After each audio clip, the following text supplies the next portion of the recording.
Welcome to Comarch Innovation Space, here in Krakow, Poland.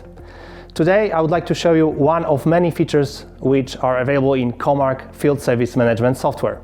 Right now I'm standing next to our private 5G site, and I would like to show you how technicians can efficiently troubleshoot such devices using augmented reality.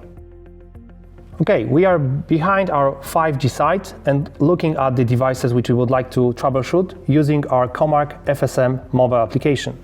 So right now I'm just opening the app and heading directly to augmented reality feature, which helps me identify devices I'm looking at.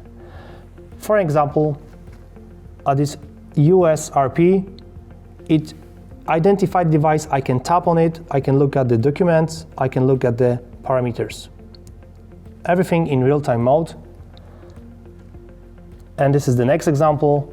I can tap on it. I can access this documentation by tapping on it, scrolling it down. Easy, accessible directly from the smartphone. That's one of many features available in Comarch FSM product. If you'd like to hear more, you can reach us out at comarch.com/field service management.